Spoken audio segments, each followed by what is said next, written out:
Oi, gente, sou eu, Gerson, novamente, trazendo aqui um conteúdo de história. Hoje falando sobre Guerra Fria, um período da história de 1945 até 1989, um embate basicamente ideológico entre Estados Unidos com seu capitalismo e a URSS com seu comunismo. Na realidade, eles defendiam também pensamentos liberais, no caso dos Estados Unidos, claro, tratando da economia de mercado livre, e os comunistas, a economia centralizada, controlada pelo Estado. A URSS procurava revolucionar o socialismo no mundo, e os Estados Unidos procuravam movimentos contra o socialismo. Então, quer dizer, era um tentando florescer no mundo e ganhar mais seguidores, e o outro tentando, de alguma forma, inibir esse crescimento. Nesta imagem estamos vendo os três principais representantes das grandes potências no mundo durante a Segunda Guerra Mundial, naquele período. Sim, a Guerra Fria ela começou basicamente antes do fim da Segunda Guerra Mundial.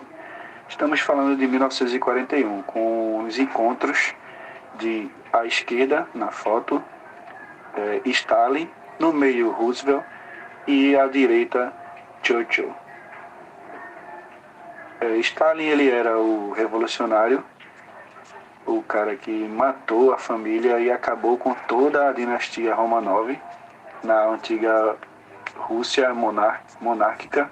No meio a gente está vendo o presidente americano Roosevelt e à direita o primeiro-ministro Churchill nesta foto.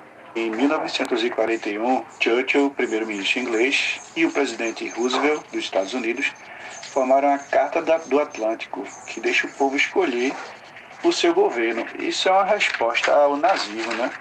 E houveram outros encontros, dessa vez com Stalin, o líder revolucionário da União Soviética.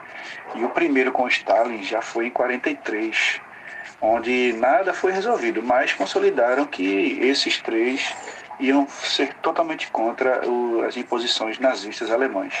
O segundo encontro em Alta, em 45, os três uniram e decidiram o destino dos territórios soviéticos perdidos na Primeira Guerra Mundial. E o terceiro encontro foi em São Francisco, em 45, em abril, para substituir a Liga das Nações pela ONU, a Organização das Nações Unidas. Houve ainda um quarto encontro em julho de 45, porém sem Roosevelt, o presidente americano que faleceu, e assumiu o novo presidente Truman. E nas cinzas da guerra surgiu uma nova ordem mundial, com a rendição da Alemanha em maio de 45 e a divisão do território alemão em 4 partes. Uma parte ficou com a França, a outra com os Estados Unidos, a outra com a Inglaterra e a outra com a União Soviética. E isso foi, essa divisão, ela se difundiu com a bipolarização entre Estados Unidos e Rússia, agora ex-aliados. Por quê? Churchill, em 46, acusa Stalin de dividir a Europa ao meio. Isso ficou conhecido como a chamada Cortina de Ferro, pois existia uma crença que a União Soviética queria dominar o mundo um dia. Essa cortina de ferro, como a gente está vendo no mapa, foi chefiada pelos Estados Unidos. A Europa Ocidental, em sua frente capitalista, como Itália, França, Inglaterra, Canadá e Japão, e a URSS com os novos estados criados na Europa, como Tchecoslováquia, Polônia, Hungria, Iugoslávia, Romênia, Bulgária e Albânia. E Truman, em 47, ele cria o plano chamado Doutrina Truman, que financia a reconstrução da Europa, em resposta à expansão comunista da URSS. O Plano Marshall, outro plano criado por George Marshall, foi um plano que ajudava os países capitalistas a se livrarem das ideias socialistas.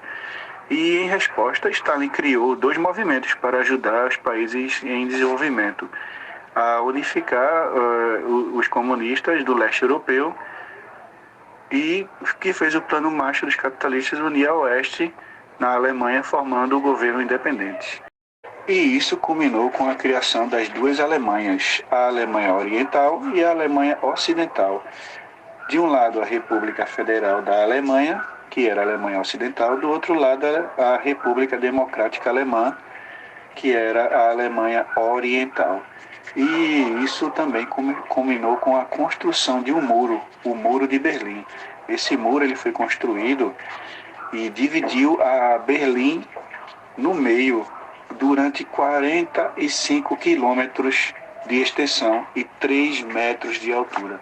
O Muro de Berlim ele representou uma divisão territorial e uma divisão ideológica do que seria a Europa naquele período. De um lado estavam os azuis, do outro estavam os vermelhos, do lado comunistas e do outro lado estavam os liberais, os capitalistas. E esse negócio de lado vermelho e lado azul, isso não acabou por aí. Por exemplo, atingiu a Coreia, que era uma colônia do Japão, do Império Japonês, que se rendeu e acabou culminando na divisão da Coreia, assim como na Alemanha.